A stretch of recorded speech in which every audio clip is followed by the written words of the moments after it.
إن الحمد لله إن الحمد لله نحمده ونستعينه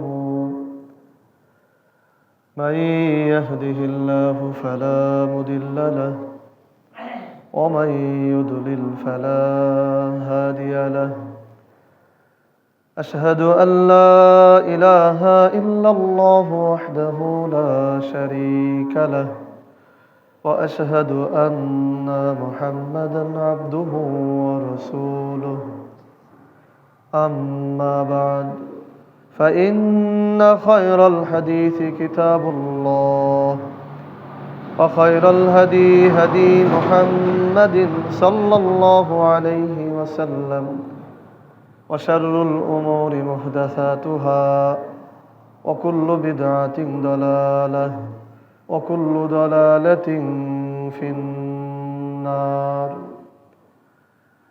মহান আল্লাহ সুবহানাহু ওয়া তাআলার দরবারে শুকরিয়া আদায় করছি। আল্লাহ রাব্বুল আলামিন আমাদের সকলকে দুনিয়ার যাবতীয় ব্যস্ততা দূরে ঠেলে দিয়ে শয়তানের যাবতীয় তৎপরতা ছিন্ন করে রমজানের পূর্ব মুহূর্তে শাবান মাসের শেষ দিকে রমজানের প্রস্তুতিমূলক আলোচনায় আমাদেরকে বসার সুযোগ দান করেছেন। এজন্য সেই আল্লাহ সুবহানাহু ওয়া তাআলার দরবারে শুকরিয়া আদায় করে পড়ছি আলহামদুলিল্লাহ। দুরূদ প্রেরণ করছি মানবতার মুক্তির দূত রাহমাতুল লিল আলামিন, যিনি আমাদেরকে শিখিয়েছেন কিভাবে আল্লাহ সুবহানাহু ওয়া তাআলার ইবাদত করে আল্লাহ তাআলাকে সন্তুষ্ট করে জান্নাতে প্রবেশ করতে হয়। আমাদের প্রিয় সেই নবী রাসূল হযরত মুহাম্মদের উপর আমরা সকলেই বলছি সাল্লাল্লাহু আলাইহি ওয়াসাল্লাম। আমরা আল্লাহ সুবহানাহু ওয়া তাআলার কাছে সেই সকল ভাই বোনদের জন্য জান্নাতের উঁচু মাকাম কামনা করছি, যে সকল মুসলিম ভাই বোনেরা যুগে যুগে পৃথিবীতে আল্লাহর দ্বীন প্রতিষ্ঠার জন্য নিজেদের সর্বোচ্চ সম্পদ জীবনকে উৎসর্গ করেছেন। আল্লাহ তাআলা তাদেরকে যেন জান্নাতুল ফিরদাউস দান করেন। আমরা সকলেই বলছি আমিন। আমরা সেই সকল ভাই বোনদের জন্য কল্যাণ কামনা করছি যারা দুনিয়াতে আল্লাহ সুবহানাহু ওয়া তাআলার দ্বীন প্রতিষ্ঠা করার জন্য, আল্লাহ তাআলার আইন বাস্তবায়ন করার জন্য যথাসম্ভব চেষ্টা করেছে। আল্লাহ তাআলা তাদের সেই চেষ্টাকে যেন কবুল করেন এবং আল্লাহ তাআলা তাদেরকে যেন দুনিয়া এবং আখিরাতে কল্যাণ দান করেন। সকলেই বলছি আমিন। সম্মানিত উপস্থিতি, আজকের আলোচনার বিষয় রোজা রাখার গুরুত্ব ও রোজা রাখার প্রতিদান। জি আলহামদুলিল্লাহ। তো আলোচনার বিষয় রোজা রাখার গুরুত্ব ও রোজা রাখার প্রতিদান, অর্থাৎ রমজান মাসে রোজা রাখার গুরুত্ব কতটুকু এবং আমরা যদি রোজা রাখি তাহলে আল্লাহ সুবহানাহু ওয়া তাআলা আমাদেরকে কি প্রতিদান দিবেন, সেই বিষয় নিয়ে আমরা সংক্ষিপ্ত আলোচনা করার চেষ্টা করব ইনশাআল্লাহ। প্রথমে আমরা জানব রোজা রাখার গুরুত্ব সম্পর্কে আল্লাহ সুবহানাহু ওয়া তাআলা কি বলেছেন। প্রথমে আমাদের জানার বিষয় রোজা রাখার গুরুত্ব সম্পর্কে আল্লাহ সুবহানাহু ওয়া তাআলা কি বলেছেন। আউযু বিল্লাহি মিনাশ শাইতানির রাজীম। ইয়া আইয়ুহাল্লাযীনা আমানু কুতিবা আলাইকুমুস সিয়াম কামা কুতিবাল্লাযীনা মিন ক্বাবলিকুম লাআল্লাকুম তাত্তাকুন আইয়ামান মা'দুদাত ফামান কানা মিনকুম মারিদান আও আলা সাফারিন ফা'iদ্দাতুম মিন আইয়ামিন উখর ওয়া আলাল্লাযীনা ইউতাইয়িকুনাহু ফিদিয়া তুআমু মিসকিন ফামান তাতাওয়া খায়রুন ফাহুয়া খায়রুল লাহু ওয়া আন তাসুমু খায়রুল লাকুম ইন কুনতুম তা'লামুন। আল্লাহ সুবহানাহু ওয়া তাআলা মুমিনদেরকে উদ্দেশ্য করে বলেছেন ইয়া আইয়ুহাল্লাযীনা আমানু, হে বিশ্বাসীরা। কোরআনে যে আয়াতগুলিতে আল্লাহ তাআলা বলেছেন ইয়া আইয়ুহাল্লাযীনা আমানু, সেই আয়াতে মূলত আল্লাহ সুবহানাহু ওয়া তাআলা মুমিনদেরকে ডাক দিয়ে বলছেন হে মুমিনেরা তোমরা শোনো, কুতিবা আলাইকুমুস সিয়াম, তোমাদের উপর সিয়ামকে আবশ্যক করা হয়েছে, অর্থাৎ রমজান মাসে সওম পালন করা বা রোজা রাখা বা উপবাস করা, এটাকে তোমাদের জন্য আবশ্যক করা হয়েছে, ফরজ করা হয়েছে। কামা কুতিবা আলাল্লাযীনা মিন ক্বাবলিকুম লাআল্লাকুম তাত্তাকুন, যেভাবে তোমাদের পূর্ববর্তীদের উপরেও ফরজ করা হয়েছিল। লাআল্লাকুম তাত্তাকুন, আর কেন ফরজ করা হয়েছে? যেন রোজা রাখার মাধ্যমে তোমরা মুত্তাকি হতে পারো, তাকওয়া অবলম্বন করতে পারো।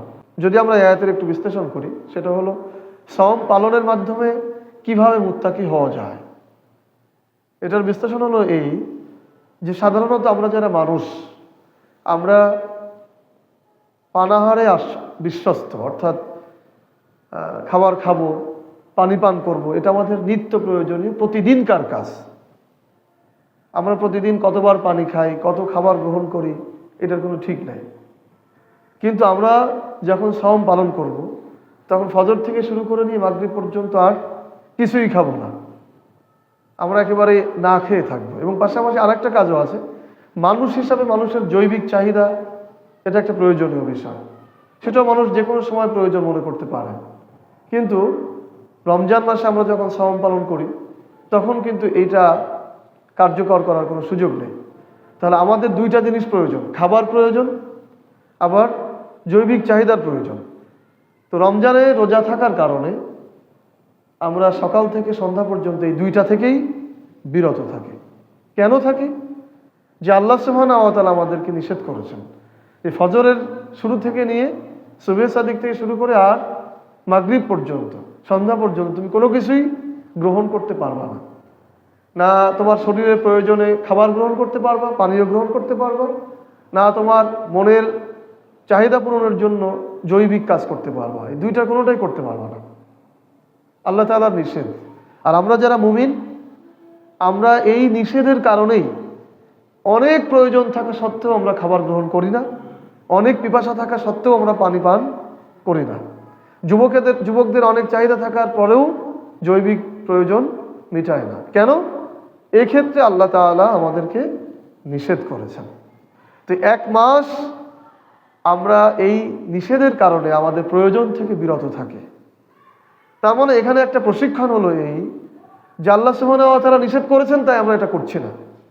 ঠিক একইভাবে পরবর্তী সময়েও আল্লাহ সুবহানাহু ওয়া তাআলার অসংখ্য নিষেধ কার্যাবলী রয়েছে, অর্থাৎ নিষেধ করা এমন কিছু কাজ রয়েছে যেগুলো আল্লাহ তাআলা নিষেধ করেছেন। তো আমরা রমজানে যেভাবে নিষেধকৃত কাজ থেকে বিরত থেকেছি আল্লাহ তাআলা নিষেধ থাকার কারণে, ঠিক একইভাবে পরবর্তী সময়েও আল্লাহ তাআলা আমাদেরকে নিষেধ করেছেন, এই জন্য সে কাজগুলি থেকেও বিরত থাকতে হবে। এটাই হচ্ছে মুত্তাকি হওয়া, এটাই হচ্ছে তাকওয়া অবলম্বন করা। যদি আমরা রমজানে না খেয়ে থাকার মতো, আমরা রমজানে পানাহার থেকে বিরত থাকার মতো অন্য সময়ও আল্লাহ তাআলার যে হারাম কাজগুলি রয়েছে, নিষিদ্ধ কাজগুলি রয়েছে, সেগুলি থেকে যদি আমরা বিরত থাকতে পারি, তাহলে মূলত আমরা তাকওয়া অবলম্বন করেছি বলেই মনে হবে। আর এজন্যই আল্লাহ সুবহানাহু ওয়া তাআলা বলেছেন যে তোমাদের উপরে সওম ফরজ করা হয়েছে এই কারণে যেন তোমরা তাকওয়া অবলম্বন করতে পারো। কারণ রমজানে তোমরা যে অভ্যাসটা করবা, সারা বছর এই অভ্যাসটা তোমরা ধরে রাখতে পারো। এই জন্যই আল্লাহ তাআলা রমজানের মাধ্যমে, সওম পালনের মাধ্যমে মুত্তাকি হওয়ার একটা সুযোগ দান করেছেন এবং আল্লাহ তাআলা সেটাই বলেছেন। পরবর্তী আয়াতে আল্লাহ সুবহানাহু ওয়া তাআলা এই রমজানের কিছু বিস্তৃত বিষয় বলেছেন, সওম পালনের কিছু বিস্তৃত বিষয় বলেছেন। যেমন আল্লাহ বলেছেন ফামান কানা মিনকুম মারিদান আইয়ামান মা'দুদান, এই সওম পালন সারা বছরের জন্য নয়, সারা বছর সওম পালন করতে হবে এমনটি নয়, বরং সারা বছর সওম পালন করতে আল্লাহ তাআলা নিষেধ করেছেন। একাধারে সওম পালন করা যাবে না। সাধারণত সওম পালনের যে বিষয়টি রয়েছে, প্রত্যেক মাসের 13, 14, 15 এই তারিখগুলিতে সওম পালন করা যাবে, এটি সুন্নাহ। রাসূল সাল্লাল্লাহু আলাইহি ওয়াসাল্লাম করেছেন, আমরাও করতে পারি।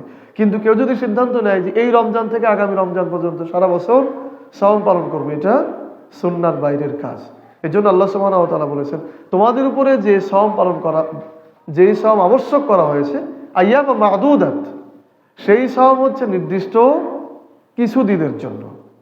ফামান কানা মিনকুম মারিদান, যদি এই নির্দিষ্ট সময়ের মধ্যে, যে নির্দিষ্ট সময়ে রোজা রাখতে হবে, অর্থাৎ রমজান মাস 29 দিন বা 30 দিন যেই সওম পালন করা ফরজ, এই 30 দিনের মধ্যে ফামান কানা মিনকুম মারিদান, যদি তোমাদের মধ্যে কেউ অসুস্থ হয়ে পড়ে, রোগাগ্রস্ত হয়ে পড়ে, আও আলা সাফারিন, অথবা কেউ সফরে থাকে, ফাইদ্দাতুম মিন আইয়ামিন উখর, সে যেন এই কাজগুলি অন্য সময় করে নেয়, এই সওম পালন এই দিনগুলি অন্য সময় পূর্ণ করে নেয়। যদি কেউ অসুস্থ থাকে রমজানে এবং যদি কেউ সফরে থাকে, তাহলে এই তার উপরে যে কয়দিন সফরে থাকার কারণে, রোগাগ্রস্ত থাকার কারণে সেই সওম পালন করতে পারবে না, ফাইদ্দাতুম মিন আইয়ামিন উখর, সে যেন অন্য সময়ে অন্য দিনগুলিতে সওম, রমজান মাস চলে যাওয়ার পরে এই দিনগুলি সে পূর্ণ করে নেয়। অসুস্থতার ব্যাখ্যাটা আমরা একটু পরেই করব। এরপর আল্লাহ তাআলা বলছেন, ওয়া আলাল্লাযিনা ইউতাইয়ুনাহু ফিদিয়াতুন তুআমু মিসকিন, আর যদি তোমাদের কাউকে এই সওম পালন অতিশয় কষ্ট দেয়, খুব বেশি কষ্ট দেয়, যদি এই সওম পালন তোমাদের কাউকে খুব বেশি কষ্ট দেয়, ইউতাইয়ুনাহু, খুব মারাত্মক কষ্টে ফেলে দেয়, তাহলে সে যেন ফিদিয়া প্রদান করে, মিসকিনদেরকে খাবার দেয়, অর্থাৎ এই সওমের পরিবর্তে একজন মিসকিনকে সে যেন খাবার দেয়। ফামান তাতাওয়া খায়রান ফাহুয়া খায়রুল লাহু, তবে স্বতঃস্ফূর্তভাবে যদি কেউ কল্যাণকর কাজ করে, ছাড় পাওয়ার পরেও, স্বতঃস্ফূর্তভাবে যদি কেউ কল্যাণ কাজ করে ছাড় পাওয়ার পরেও, ফাহুয়া খায়রুল লাহু, তাহলে এটা তার জন্য অধিক কল্যাণকর। ওয়া আন তাসুমু খায়রুল লাকুম ইন কুনতুম তা'লামুন, আর সওম পালন করা তোমাদের জন্য অধিক কল্যাণকর যদি তোমরা জানো, যদি তোমরা বোঝো। সূরা বাকারা আয়াত নম্বর 183, 184, এই দুই আয়াত আমরা পড়লাম। এখানে আরো কিছু বিষয় আমাদের জানা রয়েছে, সেটা হচ্ছে আল্লাহ সুবহানাহু ওয়া তাআলা আয়াতের মধ্যে বলেছেন, ফামান কানা মিনকুম মারিদান আও আলা সাফারিন, অর্থাৎ তোমাদের যদি কেউ অসুস্থ থাকে অথবা সফরে থাকে, তাহলে সে ফাইদ্দাতুম মিন আইয়ামিন উখর, অন্য সময় যেন এই সওম পূর্ণ করে নেয়। তো আমরা এই আয়াতের ভিত্তিতে বলতে পারি যে চার অবস্থায় মানুষের, 4টি অবস্থায় সওম ছেড়ে দেওয়া দিতে পারে। মানুষের, মুমিনের, মুসলিমের 4টি অবস্থার ক্ষেত্রে সওম ছেড়ে দিতে পারে। আর নারীদের ক্ষেত্রে আরও 6টি অবস্থা রয়েছে, যে অবস্থায় এই 4 অবস্থা সহ আরও 2টি অবস্থায় সওম ছেড়ে দিতে পারে। তো পুরুষের ক্ষেত্রে 4টি অবস্থা হলো এই, 1 নম্বর হচ্ছে মারিদান, অর্থাৎ রোগাগ্রস্ত, আর 2 হচ্ছে সফর। রোগাগ্রস্তটা কেমন, যে সে এত বেশি অসুস্থ যে ডাক্তার তাকে পরামর্শ দিয়েছে যে আপনি যদি এই অবস্থায় রোজা থাকেন তাহলে আপনি আরও বেশি অসুস্থ হয়ে পড়তে পারেন, বা এই রোগ সারা অসম্ভব হয়ে পড়বে। এরকম যদি কোনো মুমিন ডাক্তার পরামর্শ দিয়ে থাকেন, তাহলে তার রোজা ছেড়ে দেওয়ার সুযোগ রয়েছে।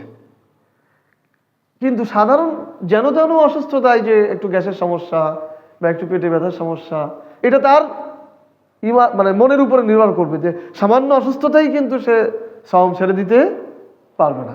এমন অসুস্থতা যে আসলে তার রোজা রাখলে সমস্যা হবে, এরকম অসুস্থতায় আল্লাহ তাআলা ছাড় দিয়েছেন।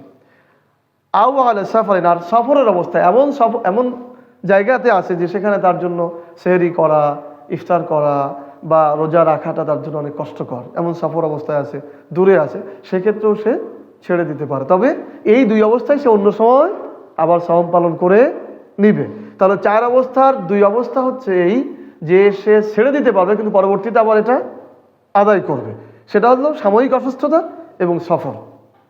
এক্ষেত্রে আবার আল্লাহ সুবহানাহু ওয়া তাআলা বলেছেন যে ফামান তাতাওয়া খায়রুন ফাহুয়া খায়রুল লাহু, এই ছাড় থাকা সত্ত্বেও যদি কেউ কল্যাণ কাজ করে, অর্থাৎ অসুস্থ তারপরেও সে রোজা আছে, অথবা সে সফরে আছে তারপরেও সে রোজা আছে, ছাড় আছে, ফিকের একটি, আমাকে দেওয়া দরকার নেই, ওনাদের দাও,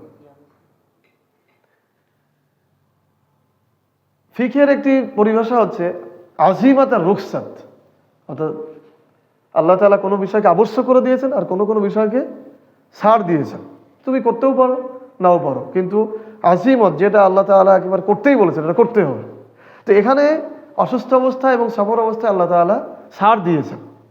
তারপরও যদি কেউ এই অবস্থাও থাকে তাহলে আল্লাহ বলেছেন যে তার জন্য এটা আরো কল্যাণকর। তো এখান থেকে একটা মূলনীতি আছে, যে কোনো কাজ ইসলামের মধ্যে, যে কোনো ভালো কাজ এটা তার জন্য করা আবশ্যক না, কিন্তু সে ইচ্ছা করে এটা করেছে, করা প্রয়োজন ছিল না, তাহলে সে অধিক কল্যাণ পাবে। যেমন মনে করেন আজকে আপনারা এখানে বসেছেন, এটা আপনাদের জন্য ফরজ না, কিন্তু আপনারা নিজের ইচ্ছায় এখানে বসেছেন। না বসলে যে গুনাহ হতো ব্যাপারটা এমন না, কিন্তু বসেছেন, এই জন্য আরো বেশি আল্লাহ তাআলা কল্যাণ দান করবেন। অর্থাৎ আল্লাহ তাআলা এই আয়াতের মাধ্যমে একটি মূলনীতি দিয়েছেন, যেই কাজগুলি ইসলামের তোমাদের উপরে নফল বা অতিরিক্ত, যেটা প্রয়োজন নেই, তোমাদের উপরে আবশ্যক না, কিন্তু তোমরা যদি ভালোবেসে করো, অধিক কল্যাণকামিতা মনে করে করো, তাহলে এটা তোমাদের জন্য আরো বেশি কল্যাণকর। তার মানে আমরা যে কোনো কল্যাণ কাজই ছেড়ে দেওয়ার চেষ্টা করব না, বরং আরো বেশি আঁকড়ে ধরার চেষ্টা করবো ইনশাআল্লাহ। আর পরবর্তী যে দুই অবস্থা, সে দুই অবস্থা আল্লাহ সুবহানাহু ওয়া তাআলা বলেছেন যে ওয়ালাল্লাযিনা ইউতাইয়িকুনাহু ফিদিয়ান তুআবু মিসকিন। আর যদি তোমাদের অতিশয় কষ্ট দেয়, একেবারে মানে বৃদ্ধ মানুষ, সে কোনোভাবেই সাওম পালন করতে পারবে না, বিছানায় শুয়ে আছে, এমন অবস্থা যদি হয় তাহলে তার সাওম পালন করা লাগবে না, কিন্তু তার পরিবার বা তার পক্ষ থেকে ফিদিয়া প্রদান করে। ফিদিয়া মানে পরিবর্তন ঘটাবে, অর্থাৎ একজন মিসকিনকে 2 বেলা খাবার খেতে দিতে হবে, অর্থাৎ 2 বেলা পেট পরে যে খাবার সে খাবে সেই খাবার, অথবা সেই টাকা বা যেটা দিয়ে তার প্রয়োজন মেটানো যায়, প্রত্যেক রোজার জন্য 2 বেলা খাবার তাকে দিতে হবে। তো আবু মিসকিন, মিসকিনকে খেতে দিতে হবে। তাহলে যদি অতিশয় কষ্ট কাউকে দেয়, আর অতিশয় কষ্টের ধরন আছে দুইটা, একটা হচ্ছে অতি বার্ধক্য আর একটা হচ্ছে চিররোগ। এমন রোগে রোগাগ্রস্ত সে যে কোনো দিনই সেটা আর সারবে না, সম্ভব না, এরকম চিররোগাগ্রস্ত যে সে ফিদিয়া দিতে পারবে, আর যে অতি বার্ধক্য তার পক্ষ থেকেও ফিদিয়া দেওয়া হবে। তাহলে রমজান মাসের রোজা হচ্ছে ফরজ, রমজান মাসের রোজা ফরজ। এই ফরজ রোজা কোনো মুমিন, কোনো মুসলিম এই 4 অবস্থা ব্যতীত, মুসলিম পুরুষ 4 অবস্থা ব্যতীত ছেড়ে দিতে পারবে না। সেই 4 অবস্থা কি? একটা হচ্ছে সাধারণ অসুস্থতা, 2 হচ্ছে সফরের অবস্থা, 3 হচ্ছে চিররোগাগ্রস্ত অবস্থা, 4 হচ্ছে অতি বার্ধক্য অবস্থা। এই 4 অবস্থার বাইরে কোনো বালেগ পুরুষ, জ্ঞানবান পুরুষ, সুস্থ পুরুষ কোনো অজুহাতে সাওম ছেড়ে দিতে পারবে না। আল্লাহ সুবহানাহু ওয়া তাআলা বলেছেন যে ওয়ান তাসুমু খায়রুল লাকুম ইন কুনতুম তা'লামুন, তোমাদের জন্য সাওম পালন করা অধিক কল্যাণকর যদি তোমরা বুঝতে। আর নারীদের জন্য 6 অবস্থায় সাওম ছেড়ে দেওয়ার সুযোগ রয়েছে। এক অবস্থা হচ্ছে অসুস্থ, সাধারণ অসুস্থ, শারীরিক অসুস্থ, আর সফর অবস্থা, যে এটা সে অন্য সময় পূর্ণ করে নেবে। 3 হচ্ছে চিররোগাগ্রস্ত, কোনো নারী চিররোগে এমন রোগে রোগাগ্রস্ত হয়ে গেছে যা সারবে না, সে ফিদিয়ার মাধ্যমে ছেড়ে দিতে পারে। আর হচ্ছে অতি বৃদ্ধা মহিলা, সেও সাওম ছেড়ে দিতে পারে। আর 5 অবস্থা হচ্ছে নারীদের যে সরই কারণ রয়েছে, সেই সরই কারণের সময় সে সাওম ছেড়ে দিতে পারবে, কিন্তু অন্য সময় তাকে 3 দিন 5 দিন বা 7 দিন যাই হোক না কেন সেই সাওম পালন করে নিতে হবে। আর সন্তান জন্মের পর যেই সময়গুলো সরই যে নিষিদ্ধের সময় রয়েছে, সেই সময়গুলো সে সাওম পালন করবে না। এই 6 অবস্থা ব্যতীত কোনো বালেগা নারী, সুস্থ নারী সাওম ছেড়ে দিতে পারবে না। এটা আমাদের পরিবারে যারা রয়েছে, আমাদের সন্তান, আমাদের ছেলে মেয়ে, তাদেরকে এটা বোঝাতে হবে। আমাদের অনেক তরুণ ছেলেরা আছে বা অনেক তরুণী মেয়েরা আছে যারা অনেক সময় সাওম পালন করতে চায় না, তারা ক্ষুধার কষ্টে ভোগে, বা অনেকে মনে করে যে আমি দুর্বল হয়ে পড়বো, অসুস্থ হয়ে পড়বো। বাবা মারাও অনেক সময় তাকে খুব বেশি জোর দেয় না। এটা মনে রাখতে হবে, বালেগ হওয়ার পরে এই 4 অথবা 6 অবস্থা ব্যতীত কোনোভাবেই সিয়াম ছেড়ে দেওয়ার কোনো সুযোগ নাই।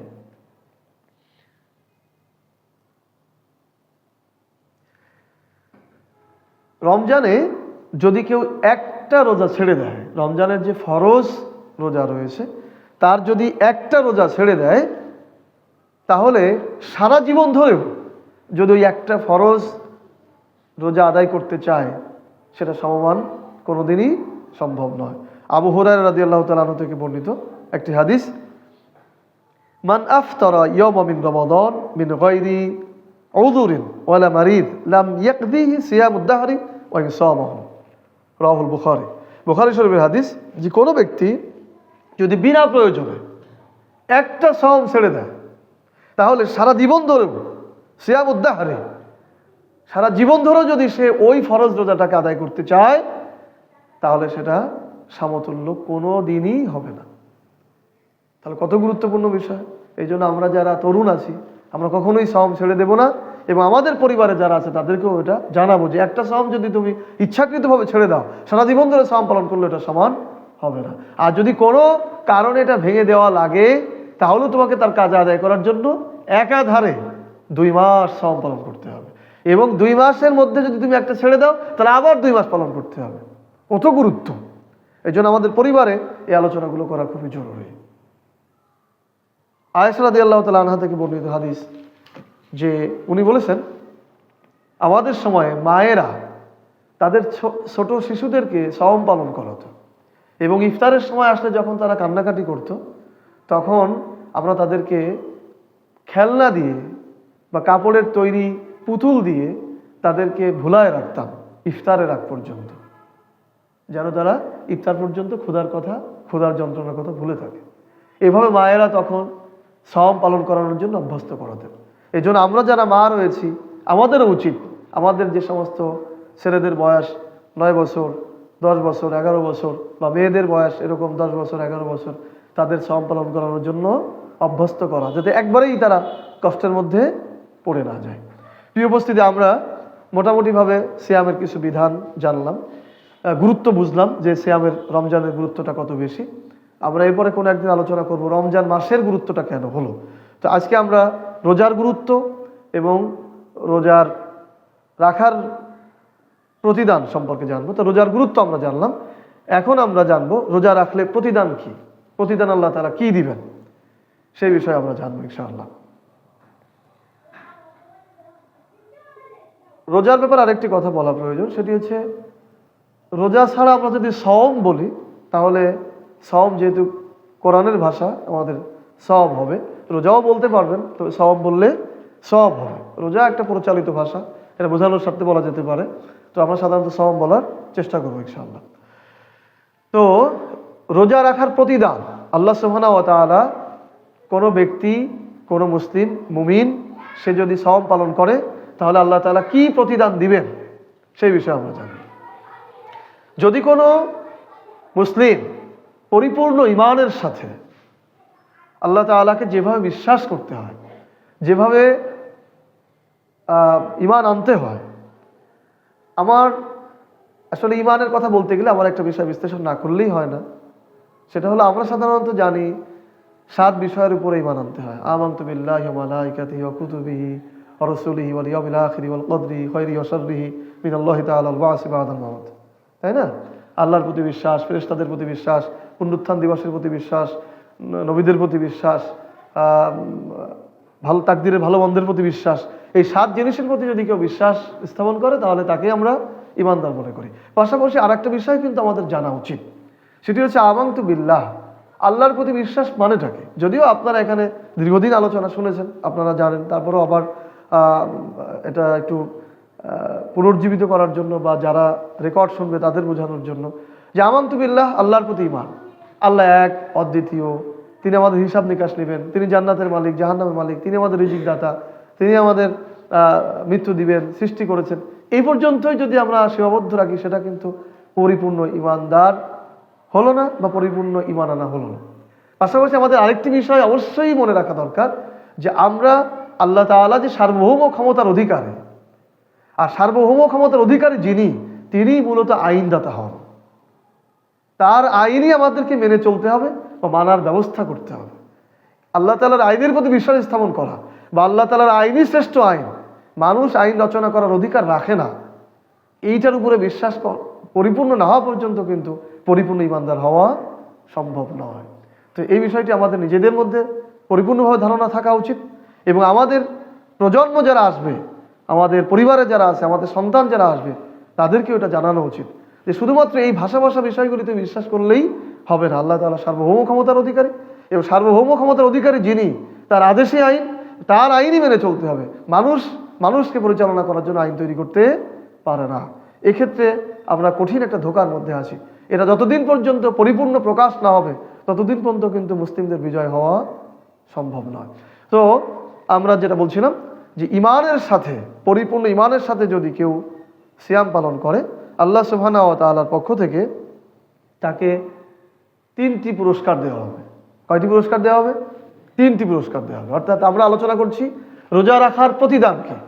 যদি কেউ ইমানের সাথে, তাকওয়ার সাথে, আল্লাহকে সন্তুষ্ট করার জন্য পরিপূর্ণ ইমানদার হয়ে সাওম পালন করে, তাহলে আল্লাহ তাআলার কাছ থেকে সে 3টি প্রতিদান পাবে। 1 নম্বর, রোজাদারের সাথে আল্লাহ সুবহানাহু ওয়া তাআলা নিজেই সাক্ষাৎ করবেন। বলেন সুবহানাল্লাহ। কি বিরাট কথা না, কি বিশাল কথা না।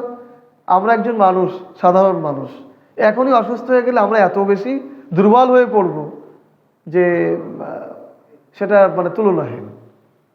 সেই মানুষের সাথে আল্লাহ সুবহানাহু ওয়া তাআলা নিজে সাক্ষাৎ করবেন, বিরাট ব্যাপার, বিশাল ব্যাপার।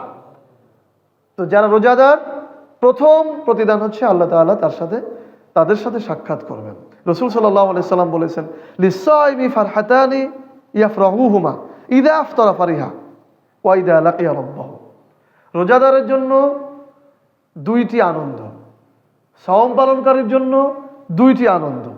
এক হচ্ছে ইযা আফতারা ফারিহা, সে যখন ইফতার করে তখন তার আনন্দ লাগে। ওয়া ইযা লাকিয়া রাব্বাহু, আর যখন তার প্রতিপালক তার সাথে সাক্ষাৎ করবে তখন সে আনন্দিত হবে। বলেন সুবহানাল্লাহ। কি বিশাল ব্যাপার। রাওয়াহুল বুখারী কিতাবুস সাওম, বুখারী শরীফের সাওম অধ্যায়ের হাদিস।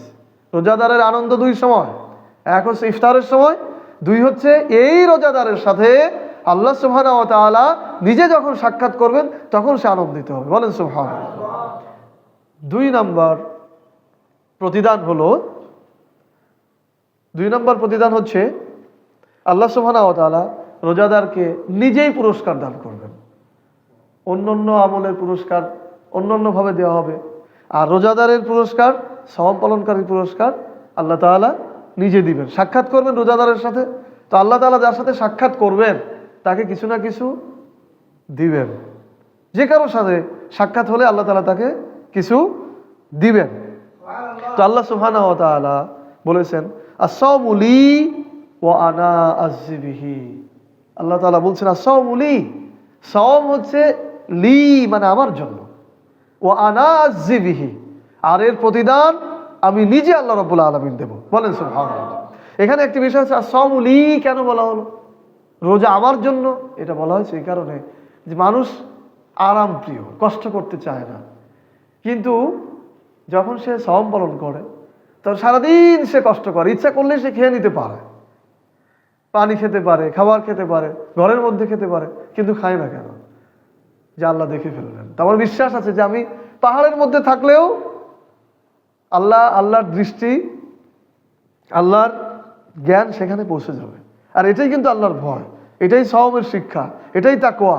যে তুমি পাহাড়ের মধ্যে, গুহার মধ্যে যেও যদি কোনো অপরাধ করো, কোনো অন্যায় করো, কেউ দেখছে না, কিন্তু আল্লাহ দেখছেন। সেই আল্লাহকে দেখে আল্লাহ দেখছেন, এই ভয়ে তুই পাপ থেকে বিরত থাকো, এটাই কিন্তু তাকওয়া। যেমনভাবে রমজানে আমরা মনে করি যে আল্লাহ দেখে ফেলবেন, আর এজন্য আল্লাহ সুবহানাহু ওয়া তাআলা বলছেন আস-সাওমু লি, সে আমার জন্য পানাহার ত্যাগ করেছে, আমার জন্য জৈবিক চাহিদাকে দূরে ঠেলে দিয়েছে। তার প্রয়োজন ছিল কিন্তু এটা গ্রহণ করে নাই, এটা শুধুমাত্র আমার জন্য করেছে। সুতরাং এই পুরস্কার আমি আল্লাহ রাব্বুল আলামিন নিজেই তাকে দেব। বলেন সুবহানাল্লাহ। 3 নম্বর প্রতিদান হচ্ছে রোজাদারের জন্য আল্লাহ সুবহানাহু ওয়া তাআলা একটি জান্নাতের একটি দরজাকে নির্দিষ্ট করে রাখবেন, যেই দরজা দিয়ে রোজাদার ব্যতীত অন্য আর কেউ প্রবেশ করবে না। সুবহানাল্লাহ। রাসূল সাল্লাল্লাহু আলাইহি ওয়াসাল্লাম বলছেন, ইন্না ফিল জান্নাতি বাবান ইয়াকালু লাহু রায়্যান ইয়াদখুলু মিনহু সাইমুন ইয়াউমাল কিয়ামা লা ইয়াদখুলু মিনহু আহাদুন গায়রুহু। রাওয়াহুল বুখারী কিতাবুস সিয়াম। রাসূল বলছেন, ইন্না ফিল জান্নাতি বাবান, নিশ্চয়ই জান্নাতের মধ্যে একটি দরজা রয়েছে, ইউকালু লাহু রায়্যান, যাকে বলা হয় রায়্যান। ইয়াদখুলু মিনহু সাইমুন, যেখান দিয়ে ইয়াউমুল কিয়ামা, কিয়ামতের দিনে প্রবেশ করবে সাইমুন, যারা সাওম পালন করে, শুধুমাত্র তারা। লা ইয়াদখুলু মিনহু আহাদুন গায়রুহুম, অন্য কেউ এই দরজা দিয়ে প্রবেশ করবে না। বুখারী শরীফ সাওম অধ্যায়ের হাদিস। তাহলে আমার সাওম পালন যদি আল্লাহর জন্য হয়, আমার ঈমানটা যদি যথাযথ হয়, আমি যদি পরিপূর্ণ মুমিন হই, আমি যদি আল্লাহর কাছে সেই বিশ্বস্ত হয়ে যায়, আর এই অবস্থায় যদি আমি সাওম পালন করি, তাহলে আমার এই সাওমের মাধ্যমে আল্লাহ তাআলা আমাকে 3টি পুরস্কার দিবেন। 1 নম্বর পুরস্কার হচ্ছে আল্লাহ সুবহানাহু ওয়া তাআলা নিজে আমার সাথে সাক্ষাৎ করবেন। 2 নম্বর পুরস্কার হচ্ছে আল্লাহ সুবহানাহু ওয়া তাআলা রোজার যে প্রতিদান সেটা নিজেই আমার হাতে দিবেন। 3 নম্বর হচ্ছে আল্লাহ তাআলা আমার জন্য, সাওম পালনকারীর জন্য জান্নাতের একটি দরজাকে নির্দিষ্ট করে রেখেছেন, নির্দিষ্ট করে দিবেন যে এই দরজা দিয়ে শুধুমাত্র রোজাদাররাই প্রবেশ করবে। বলেন না সুবহানাল্লাহ, সুবহানাল্লাহ বিহামদিহি। কি বিরাট কথা, কি আশ্চর্য কথা। এখন আল্লাহ সুবহানাহু ওয়া তাআলার কাছে সাওমকে গুরুত্বপূর্ণ করাতে হলে, সাওমকে যদি আমরা আল্লাহ তাআলা, এটা ঠিক আছে তোমাদের?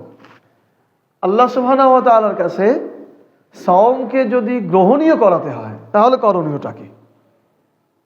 আমরা তো সবাই সাওম পালন করব, কিন্তু সবার সাওমই আল্লাহর কাছে গ্রহণযোগ্য হবে না। আমরা চাই যে আমাদের সাওম যেন আল্লাহর কাছে গ্রহণযোগ্য হয়, চাই তো? আমরা চাই। আল্লাহ তাআলার কাছে রোজা গ্রহণীয় হওয়ার ব্যাপারে রাসূল সাল্লাল্লাহু আলাইহি ওয়াসাল্লাম বলছেন, মান লাম ইয়াদা কাওলা যুর ওয়াল আমালা বিহি ফালাইসা লিল্লাহি হাজ্জা ফি আন ইয়াদা তাআমাহু ওয়া শারাবাহু। হযরত আবু হুরায়রা রাদিয়াল্লাহু তাআলা আনহু থেকে বর্ণিত, তিনি বলেন, রাসূল সাল্লাল্লাহু আলাইহি ওয়াসাল্লাম বলেছেন, মান লাম ইয়াদা কাওলা যুর, যে ব্যক্তি সাওম পালন করলো কিন্তু কাওলা যুর, যুর কথা পরিত্যাগ করতে পারলো না। সাওম পালন করলো কিন্তু জুর কথা পরিত্যাগ করতে পারলো না। জুর কথাটা কি? জুর, কাওলা জুর হচ্ছে অযাচিত কথা, অপ্রয়োজনীয় কথা, অশালীন কথা, অশ্লীল কথা, যে কথার কোনো প্রয়োজন নেই। ঝগড়া, ফাসাদ, গীবত, বুহতান, গালিগালাজ, এইগুলো হচ্ছে কাওলা জুর, মিথ্যা কথা। একজন সাওম পালন করতেছে, সে আগে মিথ্যা বলতো, এখনো বলছে। আগে মানুষের গীবত করতো, এখনো করছে। বুহতান করতো, এখনো করছে। আগে সে অশালীন কথা বলতো, অপ্রয়োজনীয় কথা বলতো, অযথা বকাবকি করতো, এখনো করছে। তাহলে রাসূল সাল্লাল্লাহু আলাইহি ওয়াসাল্লাম বলেছেন, ফালাইসা লিল্লাহি হাজ্জা ফি আন ইয়াদা তাআমাহু ওয়া শারাবাহু, সে যে সাওম পালন করে পানাহার পরিত্যাগ করলো, আর সে যে খাবার এবং পানীয় পরিত্যাগ করলো, এইটা আল্লাহর কোনো প্রয়োজন নেই। তাহলে হাদিসের এই অংশ দ্বারা আমরা কি বুঝলাম? যে আমরা যারা সাওম পালন করব, বা যে সকল মুমিনেরা সাওম পালন করবে, তারা যদি মিথ্যা কথা সাওম পালন করা অবস্থায় মিথ্যা কথা ছাড়তে না পারে, গীবত বুহতান ছাড়তে না পারে, ঝগড়া, অশালীন কথা, অপ্রয়োজনীয় কথা, অন্যকে খাটো করা কথা, এই কথাগুলো থেকে যদি সে নিজেকে বিরত রাখতে না পারে, তাহলে সে যে না খেয়ে থাকলো, এইটা আল্লাহর কাছে কোনো প্রয়োজন দেবে না। অর্থাৎ আল্লাহর, তার এই সাওমের প্রয়োজন আল্লাহর কাছে নেই, আল্লাহর কাছে তার এই সাওম গ্রহণযোগ্য হবে না। আরেকটা কি বল, আমালা বিহি, কিছু পাপের কাজ। সে সাওম, রমজানের আগে বা সাওম পালনের আগে যে পাপের কাজগুলি করত, সুদ গ্রহণ করত বা দিত, ঘুষ খেত বা দিত, মানুষকে ঠকাতো, বা এই জাতীয় বিভিন্ন রকম যে পাপের কাজগুলি আছে, অশ্লীল কাজকর্ম করত, আবার সাওম পালন করা অবস্থাও সেটা করলো, এটা সে ছাড়তে পারলো না। তা এই ধরনের ব্যক্তির সাওম পালনও আল্লাহর কাছে গ্রহণযোগ্য হবে না। তাহলে আল্লাহ সুবহানাহু ওয়া তাআলার কাছে সাওমকে গ্রহণযোগ্য করায় যদি আমাদেরকে ওই 3টি পুরস্কার গ্রহণ করতে হয়, এবং আমরা জান্নাতের সেই নির্দিষ্ট যে দরজা, রায়্যান নামক দরজা, সেখান দিয়ে যদি আমাদের প্রবেশ করতে হয়, তাহলে রমজান মাসে সাওম পালন করার পূর্বে আমরা যে যদি আমরা মিথ্যা বলতাম, গীবত করতাম, বুহতান করতাম, ঝগড়া করতাম, অশ্লীল কাজ করতাম, অশালীন কাজ করতাম, বলতাম, এই সমস্ত কিছু ছেড়ে দিতে হবে। তারপরে আমরা সাওম পালন করলে সেটা আল্লাহর কাছে গ্রহণীয় হবে এবং আল্লাহ তাআলা আমাদেরকে ওই 3টি পুরস্কার দিবেন। আমরা আশা করি আমরা এইভাবে সাওম পালন করব এবং আল্লাহ তাআলার কাছে আমরা সেই প্রতিদান পাবো ইনশাআল্লাহ। সম্মানিত উপস্থিতি, আমরা আরেকটি হাদিস বলেই আমাদের আজকের আলোচনা শেষ করবো ইনশাআল্লাহ। সেটি হচ্ছে রমজানে রাসূল সাল্লাল্লাহু আলাইহি সাল্লামের আমল কি ছিল। রমজানে রাসূল সাল্লাল্লাহু আলাইহি সাল্লাম কি আমল করতেন? রমজানে রাসূল সাল্লাল্লাহু আলাইহি সাল্লাম 3টি আমল বেশি করতেন। রমজানে রাসূল সাল্লাল্লাহু আলাইহি সাল্লাম 3টি আমল বেশি করতেন। 1 নম্বর, রাসূল সাল্লাল্লাহু আলাইহি সাল্লাম বেশি বেশি অর্থ দান করতেন। 2, রাসূল সাল্লাল্লাহু আলাইহি সাল্লাম বেশি বেশি কোরআন পড়তেন। 3, রাতে অতিরিক্ত সালাত আদায় করতেন। আমরা হাদিসের মাধ্যমে সেটা জানার চেষ্টা করব।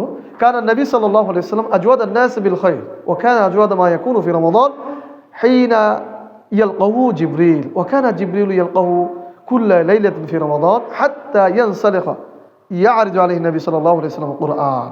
রাহুল বুখারী কিতাবুস সাওম। অর্থাৎ কারণ নবী সাল্লাল্লাহু আলাইহি সাল্লাম আজওয়াদ আন-নাস বিল খায়র, রাসূল সাল্লাল্লাহু আলাইহি সাল্লাম এমনিতেই মানুষের মধ্যে সবথেকে বেশি কল্যাণ কাজ করতেন। মানুষ যতটা না কল্যাণ কাজ করত, ভালো কাজ করত, তার থেকে বেশি রাসূল সাল্লাল্লাহু আলাইহি সাল্লাম করতেন। উদাহরণস্বরূপ, এখানে আপনারা শ্রোতা, আমি বক্তা, বা আপনারা মুসল্লি, আমি ইমাম খতিব, আপনারা যতটা না ভালো কাজ করবেন তার থেকে আমার বেশি করতে হবে, তাই তো? যেহেতু আমি বলছি আপনাদেরকে, তো রাসূল সাল্লাল্লাহু আলাইহি সাল্লাম ছিলেন রসুল, নবী। তিনি অন্য মানুষ যতটা না ভালো কাজ করতো তার থেকেও বেশি ভালো কাজ করতেন। আর সেই ভালো কাজের মধ্যে একটি ছিল রমজান আসলে তিনি তার দান করা, সদকা করা অনেক বেড়ে যেত, অনেক বেশি তিনি দান করতেন। আর জিবরাইল আলাইহিস সালাম বলছেন যে রমজানে যখন রাসূল সাল্লাল্লাহু আলাইহি সাল্লামের সাথে সাক্ষাৎ হতো, জিবরাইল আলাইহিস সালাম যখন সাক্ষাৎ করতেন তখন তাকে কোরআন তেলাওয়াত করে শোনাতেন। আর অন্যান্য হাদিস দ্বারা প্রমাণিত রয়েছে যে রাসূল সাল্লাল্লাহু আলাইহি সাল্লাম রমজানে অতিরিক্ত সালাত আদায় করতেন। তাহলে আমরা 3টি আমল নিয়ে বিশ্লেষণ করবো। এক হচ্ছে রাসূল সাল্লাল্লাহু আলাইহি সাল্লাম বেশি বেশি দান করতেন। অন্য একটা হাদিসে রয়েছে বুখারী শরীফের, যে রাসূল সাল্লাল্লাহু আলাইহি সাল্লাম বলেছেন, লাউ কানা মিসলু উহুদ যাহাবান। রাসূল বলছেন, আল্লাহ তাআলা আমাকে যদি ওই উহুদ পাহাড়কে স্বর্ণ করে দিতেন, আল্লাহ তাআলা আমাকে যদি ওই উহুদ পাহাড়কে স্বর্ণ করে দিতেন, তাহলে 3 দিন অতিবাহিত হওয়ার পূর্বেই আমি মানুষের কল্যাণের জন্য আল্লাহর পথে তা ব্যয় করে দিতাম, আমার কাছে কিয়াদংশ অবশিষ্ট থাকতো না। বলেন না সুবহানাল্লাহ। এসব হাদিস শুনে সুবহানাল্লাহ বলতে হয়। এটি বলা নিয়ম হচ্ছে আশ্চর্যান্বিত কোনো কিছু শুনে সুবহানাল্লাহ বলতে হয়, প্রশংসিত কোনো কথা শুনে আলহামদুলিল্লাহ বলতে হয়। কি বিরাট কথা না, কি বিরাট কথা না। রাসূল সাল্লাল্লাহু আলাইহি সাল্লাম বলছেন, লাউ কানা মিসলু উহুদ যাহাবান, যদি উহুদ পাহাড়কে আমার জন্য স্বর্ণে পরিণত করা হয় তাহলে 3 দিন লাগবে মাত্র। 3 দিন অতিবাহিত হওয়ার পূর্বেই আমি তা আল্লাহর জন্য, মানুষের কল্যাণের জন্য আল্লাহর পথে ব্যয় করে দেব। বলেন না সুবহানাল্লাহ। কি বিশাল কথা। আমরা তো শুধু সম্পদ জমা করে রাখতে চাই আমার নিজের জন্য, আমার পরবর্তী প্রজন্মের জন্য, এমনকি তার পরবর্তী প্রজন্মের জন্য। কিন্তু রাসূল সাল্লাল্লাহু আলাইহি সাল্লাম উহুদ পাহাড় দিতে চেয়েছেন 3 দিন অতিবাহিত হওয়ার পূর্বে, এবং দিয়েছেন ওটাই। আয়েশা রাদিয়াল্লাহু তাআলা আনহা বলেছেন, তোমাদের রাসূল যখন ইন্তেকাল করেছিলেন তখন আমাদের ঘরের তাকে সামান্য কিছু জবের আটা ছাড়া আর কিছুই ছিল না। আমরা সেখান থেকে নিয়ে রুটি তৈরি করে খেতাম। কিছুদিন খাওয়ার পর আমরা সেটা মেপে দেখতে গেলাম, যখন মেপে দেখলাম খুব দ্রুতই শেষ হয়ে গেল। আমাদের কাছে মনে হলো যে আমরা বোধহয় গণনা করেছি, এই জন্য আল্লাহ তাআলা আমাদের কাছ থেকে এটা নিয়ে গেলেন। শুধু জবের আটা ছাড়া রাসূল আর কিছুই রেখে যান নাই। তো এখান থেকে শিক্ষা হলো আমাদেরকে আল্লাহর পথে ব্যয় করাটা জরুরি। আল্লাহর জমিনে আল্লাহর দ্বীন বাস্তবায়নের জন্য, মানুষের কল্যাণের জন্য, ইসলামের কল্যাণের জন্য আমাদের অর্থ ব্যয় করাটা জরুরি। তো আমরা অন্য একদিন দান সদকার বিষয়ে আলোচনা করব। রাসূল সাল্লাল্লাহু আলাইহি সাল্লাম এভাবেই আল্লাহর পথে অর্থ ব্যয় করেছেন, রমজান মাস আসলে আরো বেশি ব্যয় করেছেন। 2, রসুল সাল্লাল্লাহু আলাইহি ওয়াসাল্লাম বেশি বেশি কোরআন পড়তেন। রমজানে রসুল সাল্লাল্লাহু আলাইহি ওয়াসাল্লাম বেশি বেশি কোরআন পড়তেন। তো রসুল সাল্লাল্লাহু আলাইহি ওয়াসাল্লাম বেশি বেশি পড়তেন, এর জন্য আমাদেরও কোরআন পড়াটা জরুরি। দুর্ভাগ্য হলো যে আমাদের দেশের ম্যাক্সিমাম লোকেরা কোরআন পড়তে জানে না। যেহেতু আমাদের শিক্ষা ব্যবস্থাটা একটু ভিন্ন, এই বিষয়ে আমরা অনেকবার বলেছি।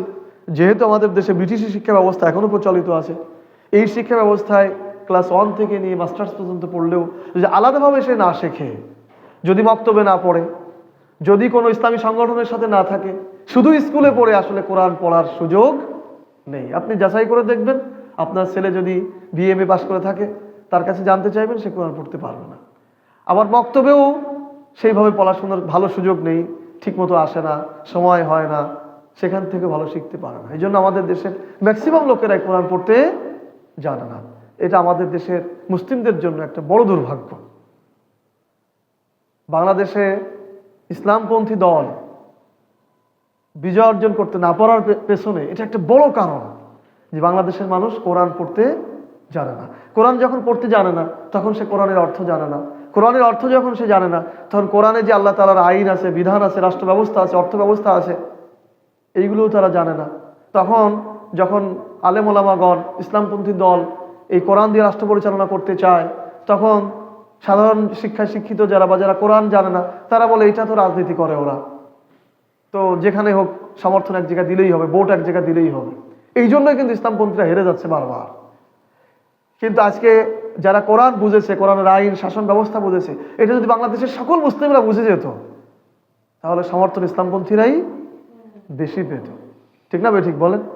আজকে আমাদের দ্বন্দ্ব হবে তো অমুসলিমদের সাথে, আমাদের দ্বন্দ্ব হবে তো পৌত্তলিকদের সাথে, কিন্তু আজকে গ্রুপ হয়ে গেছে মুসলিমদের মধ্যেই। কোরআন জানাওয়ালারা এক গ্রুপ, না জানাওয়ালারা আর এক গ্রুপ। কিন্তু আমাদের তো দ্বন্দ্ব হওয়ার কথা ছিল অমুসলিমদের সাথে। একজন মুসলিমই ইসলামপন্থীদেরকে সমর্থন দিচ্ছে না। এই যে বাংলাদেশের খুব অল্প সময় যে নির্বাচন হলো, এখানে যে সমর্থন যারা বেশি পেয়েছে, মুসলিমরাই তো বেশি দিয়েছে। কেন দিল? কারণ তারা ইসলাম পন্থাকে ভয় পেয়েছে। ইসলামপন্থীরা যদি ক্ষমতায় চলে আসে, তাহলে হয়তো বিপদে পড়ে যাব। ইসলামী যে শরিয়া আইন বাস্তবায়ন হবে, সেক্ষেত্রে আমরা বোধহয় মুসিবতে পড়ে যাব। অনেকের ধারণা এরকম থাকতে পারে, অথবা দলের কারণে দিয়েছে। কিন্তু কোরআন যদি কারো ভিতরে সেইভাবে ঢুকতো, তাহলে কোনোভাবেই তার থেকে এই ইসলাম পন্থা থেকে তাকে ফেরাতে পারত না। আবার অনেকে বলছে যে না, সমর্থন দিয়েছে কিন্তু উপর থেকে এটা বাস্তবায়ন করে নাই বা করতে দেয় নাই। যদি সেটা হতো, তাহলে আর একটা সুযোগও ছিল। অন্য অন্য দেশে যেটা হয়, মানুষ রাস্তায় নেমে পড়ে যে আমরা সমর্থন দিলাম, সেই সমর্থন কোথায় গেল? আজকে যারা সমর্থন দিয়েছে, সেটা যদি অনেক বেশি হতো, তাহলে আজকে রাস্তায় তারা নেমে আসবে যে আমরা তো সমর্থন দিয়েছি, তোমরা এইটা বলছো, আমরা তো দিয়েছিলাম, সেই সমর্থন কোথায় গেল? কিন্তু সেটা কিন্তু হচ্ছে না। মূল কারণটা হলো আমাদের দেশের মানুষেরা কোরআন বোঝে না। কোরআনের রাষ্ট্র ব্যবস্থা, শাসন ব্যবস্থা, আইন ব্যবস্থা, সরকারি ব্যবস্থা, এগুলো জানে না। কারণ তারা কোরআন তো জানেই না। আর এই ষড়যন্ত্র হয়েছিল বহু বছর আগে। খ্রিস্টানরা যখন রাষ্ট্র পরিচালনা করেছে, তারা বলেছিল যে মুসলিমদের কাছ থেকে ইসলাম কেড়ে নিতে হবে। তখন তারা পরামর্শ করেছিল যে না, কোরআন কেড়ে নিতে হবে। বলছে না, কোরআন কেড়ে নেওয়া যাবে না, কোরআনের ভালোবাসা তাদের কাছ থেকে কমায় দিতে হবে। আর শিক্ষা ব্যবস্থার মাধ্যমে সেই কাজটা তারা করেছে। যাই হোক, আমরা মূল আলোচনা যেটা করছিলাম, তো এখান থেকে আমাদের শিক্ষণীয় হলো যে বাংলাদেশে বারবার ইসলামপন্থীরা হেরে যাওয়ার পেছনের কারণ হচ্ছে মানুষ, মুসলিমরা কোরআন না জানা। তো রমজানে রাসূল সাল্লাল্লাহু আলাইহি সাল্লাম যেহেতু কোরআন বেশি বেশি পড়তেন, আমাদেরও উচিত কোরআন বেশি বেশি পড়া। আর সেটা শুধু এই না যে আমরা খতম করব। আমরা রমজান মাস আসলো, কোরআন খতম করলাম, পাঁচ খতম দিলাম, ঠিক আছে, আলহামদুলিল্লাহ, এটা ভালো, সওয়াবের জন্য ভালো। আল্লাহর কোরআন এটা মিশকের মতো, ঘ্রাণ, পড়লেই ভালো লাগবে, নিলেই ভালো হবে। কিন্তু আমাদের উচিত, প্রত্যেক মুসলিমের উচিত, আমরা কোরআন পড়ব অর্থসহ, অনুবাদ সহ, যতটুকু পারি আমরা অর্থসহ পড়ব, অনুবাদ সহ পড়ব। কোরআনে আল্লাহ কি বলেছেন সেটা আমরা হৃদয়ঙ্গম করব। আমাদের মা বোনেরা রমজান আসলেই কোরআন খতম করে থাকেন, তাদেরকে আমাদের অনুরোধ করতে হবে, তাদেরকে বোঝাতে হবে যে অর্থ সহ পড়েন। খতম করাটা জরুরি না, আপনি যদি অর্থ সহ খতম করতে পারেন করেন। আর যদি আমরা কোরআন পড়তে না পারি, তাহলে কি করব? অন্তত বাংলা অনুবাদটা তো পড়তে পারে। অনেকে বলে থাকেন যে না অনুবাদ পড়া যাবে না, এটা ভুল কথা। কোরআন যদি আরবি পড়তে যারা পারি তারা কোরআন পড়বো, সহ অনুবাদ পড়বো, আর যদি কোরআন পড়তে নাও পারে তবু অন্তত বাংলা অনুবাদটা পড়বো, তাহলে আমরা কিছু না কিছু তো বুঝবো। তো এভাবে আমরা রমজানে কোরআন অনুবাদ সহ পড়ার চেষ্টা করব, বুঝে পড়ার চেষ্টা করব। আরবে রাসূল সাল্লাল্লাহু আলাইহি ওয়াসাল্লামের কাছে কোরআন অবতীর্ণ হলে উনি বুঝতেন, আরব ভাষাভাষী মানুষরা বোঝে, এই জন্য ওনারা দেখবেন কোরআন পড়তে গেলে নামাজে কেঁদে ফেলেন। কি বলছেন? আমি এই যে বারবার কোরআন নামাজে পড়ছি, ওয়াসিকাল্লাযীনা কাফারু ইলা জাহান্নামা যুমারা হাত্তা ইযা জাআ ফুতিহাত আবওয়াবুহা ওয়া ক্বালা লাহুম খাযানাতুহা আলাম ইয়াতিকুম রুসুলুম মিনকুম ইয়াতলুনা আলাইকুম আয়াতি রাব্বিকুম ওয়া ইউনযিরুনাকুম লিকা ইয়াউমিকুম হাযা ক্বালু বালা ওয়ালাকিন হাক্কাত কালিমাতুল আযাব আলাল কাফিরিন। এই আয়াতের অর্থ তো আমরা বুঝি না, কিন্তু আরবের শায়েখরা যখন পড়েন তখন এই আয়াত পড়তে যেয়ে কেঁদে ফেলেন। কারণ এই আয়াতে বলা হচ্ছে হাসরের মাঠে যখন কাফিরদেরকে তাড়িয়ে নিয়ে যাওয়া হবে, তাড়াতে তাড়াতে নিয়ে যাওয়া হবে জাহান্নামের দিকে, আর সেখানে নিয়ে যাওয়া মাত্রই জাহান্নামের দরজাটাকে খুলে দেওয়া হবে, ফুতিহাত আবওয়াবুহা, জাহান্নামের দরজা খুলে দেওয়া হবে, আর সেখান থেকে জাহান্নামের দায়িত্বশীল যারা থাকবে, ওয়াকালা লাহুম খাযানাতুহা, জাহান্নামের দায়িত্বে যারা থাকবে তারা বলবে আলাম ইয়াতিকুম রুসুলুম মিনকুম ইয়াতলুনা আলাইকুম আয়াতি রাব্বিকুম, তোমাদের নিকট কি কোনো রসুল যায়নি? তোমাদের নিকট কি কোনো রসুল আসছিল না? তোমাদেরকে কি আল্লাহর আয়াত পড়ে শোনায়নি? এই দিন সম্পর্কে, এই দিন তোমাদের বিচার হবে, হাসর হবে, জান্নাত হবে, জাহান্নাম হবে, এই কথা বলে নাই? তোমরা সতর্ক হওনি তখন? তখন কাফিররা বলবে হ্যাঁ এসেছিল, ওয়ালাকিন হাক্কাত কালিমাতুল আযাব আলাল কাফিরিন, কিন্তু আমরা সেটাকে অস্বীকার করেছিলাম, গুরুত্বহীন মনে করেছিলাম। আজকে কাফিরদের উপরে সে শাস্তি বাস্তবায়িত হয়েছে। তখন জাহান্নামের দায়িত্বশীলেরা বলবে কিলা দুখুলু আবওয়াবা জাহান্নাম খালিদিনা ফিহা ফাবিসা মাসওয়াল মুতাকাব্বিরিন, বলা হবে যাও জাহান্নামের মধ্যে প্রবেশ করো, আর অহংকারীদের জন্য এটাই আবাসস্থল। এর পরের আয়াতেই বলা হয়েছে ওয়াসিকাল্লাযীনা তাকাউ রাব্বাহুম ইলাল জান্নাতি সুমারা হাত্তা ইযা জাউহা ওয়া ফুতিহাত আবওয়াবুহা সালামুন আলাইকুম তিবতুম ফাদখুলুহা খালিদিন। পরের আয়াতেই বলা হচ্ছে ওয়াসিকাল্লাযীনা তাকাউ রাব্বাহুম ইলাল জান্নাতি সুমারা, যারা দুনিয়াতে আল্লাহকে ভয় করে চলবে, যারা মুত্তাকি, তাদেরকেও দলে দলে তাড়িয়ে নিয়ে যাওয়া হবে বা দ্রুত নিয়ে যাওয়া হবে। জান্নাতের নিকট যাওয়া মাত্রই জান্নাতের দরজা খুলে যাবে, অফুতিহাত আবওয়াবুহা, জান্নাতের দরজা খুলে যাবে, আর ভেতর থেকে ওয়াকালা লাহুম খাযানাতুহা, যারা দায়িত্বশীল তারা বলবে সালামুন আলাইকুম তিবতুম, সালামুন আলাইকুম তিবতুম, তোমাদের উপরে আল্লাহর শান্তি বর্ষিত হোক, আর তোমরা এখানে সুখে শান্তিতে বসবাস করো। বলেন না সুবহানাল্লাহ। ফাদখুলুহা খালিদিন, চিরস্থায়ীভাবে এখানে থাকো। সুবহানাল্লাহ।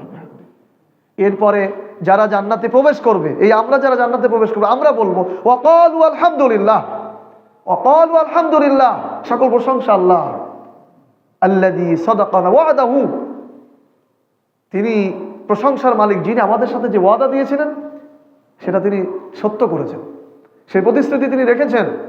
নাতাবাওয়া মিনাল জান্নাহ হাইসু নাশা, আমাদেরকে এই জান্নাতের ভূমির উত্তরাধিকারী করেছেন, এই জান্নাতের যে কোনো জায়গায় আমাদেরকে বসবাস করার সুযোগ করে দিয়েছেন। এই যে ভূমি, পৃথিবীতে যেমন ভূমি, আকাশের উপরে এক একটা আসমানের জমিন এরকম আছে, সেখানেই জান্নাত, সেই জান্নাতের ভূমি আমাদেরকে দিয়েছেন, যেখানে সাজানো গোছানো বাগান, যেখানে ফলের বাগান, আঙ্গুরের বাগান, যা মানুষের মন চায় তা সেখানে রয়েছে। নাতাবাওয়া মিনাল জান্নাহ হাইসু নাশা ফানিমাতুল আমিনিন, এই মানুষেরা বলবে যে আল্লাহ তাআলা সৎকর্মশীলদের এভাবেই প্রতিদান দিয়ে থাকেন। এই যে আয়াতগুলো আমরা যদি অর্থ বুঝি, তাহলে হৃদয় ভাব আবেগ তৈরি হবে, আল্লাহর সাথে কথা হবে, সম্পর্ক হবে। এই জন্য আরবের শায়েখরা তেলাওয়াত করার সময় কেঁদে ফেলেন, কিন্তু আমরা তো বুঝি না। তো আমি অনুরোধ করব, কোরআন রমজানে আমরা পড়বো, বেশি বেশি পড়বো এবং অনুবাদ সহ পড়ার চেষ্টা করব। আমাদের মা বোনদেরকে অনুরোধ করবো, যারা শুনছেন তারা কোরআন পড়বেন, অনুবাদ সহ পড়বেন। আল্লাহ তাআলা আমাদেরকে তৌফিক দান করুন, আমিন। আর শেষ যে আমল, সেটি হচ্ছে রাসূল সাল্লাল্লাহু আলাইহি সাল্লাম রমজানে সালাত আদায় করতেন, অতিরিক্ত সালাত আদায় করতেন। আমরা সাধারণত যেটা তারাবিহ হিসাবে আদায় করে থাকি, তারাবির ক্ষেত্রে আমাদেরকে সতর্ক থাকতে হবে যে আমরা যেন খুব দ্রুত তাড়াহুড়া করে তারাবির সালাত আদায় না করে। আব্দুল্লাহ ইবনে মাসউদ রাদিয়াল্লাহু তাআলা আনহুর কাছে একজন সাহাবী এসে বললেন যে আমি গত রাতে সলাতে মুফাসসাল সূরাগুলো সব শেষ করে ফেলেছি। তো তিনি বললেন মুফাসসাল সূরা হচ্ছে মূলত সূরা হুজরাত থেকে নিয়ে সূরা নাস পর্যন্ত।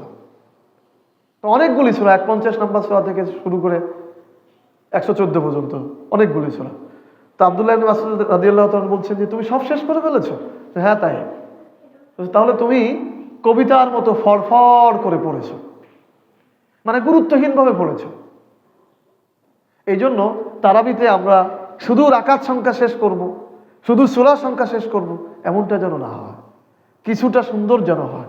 আমার তারাবিতে দাঁড়ানো, রুকু, সেজদা, সাধারণ সালাত আর নামাজ তো আর খুব বেশি পার্থক্য না। সেজদা, রুকু, দাঁড়ানো, তেলাওয়াত এগুলো যেন মোটামুটি একটু পর্যায়ে থাকে। নাহলে শুধু কবিতার মতো ফড়ফড় করে পড়ে গেলাম, কোনো ভাবাবেগ থাকলো না, আল্লাহর সাথে কোনো সম্পর্ক হলো না, এটা কিন্তু যথাযথ হলো না। এই জন্য আমরা যারা সালাত আদায় করবো নিজেরা মসজিদে চেষ্টা করব, যদিও একটু কঠিন ব্যাপার আমাদের দেশে, আমাদের দেশ তো আর আরব দেশের মতো না যে সবাই বোঝে। অনেক তাড়াতাড়িও ঠিক না, আবার অনেক দেরি করে ফেললে মুসাল্লি অতিষ্ঠ হয়ে যাবে, বা আমাদের দেশে বিভিন্ন রকম বিষয় রয়েছে। সব দিকে খেয়াল রেখে যতটা সম্ভব ততটা স্থিরতার সাথে সালাত আদায় করা দরকার। তো আল্লাহ সুবহানাহু ওয়া তাআলা আমাদেরকে রমজানের গুরুত্ব সম্পর্কে আমরা যেটা বুঝলাম, সেই গুরুত্ব বুঝে রমজানে সওয়াব পালন করা তৌফিক দান করুন, বলেন আমিন।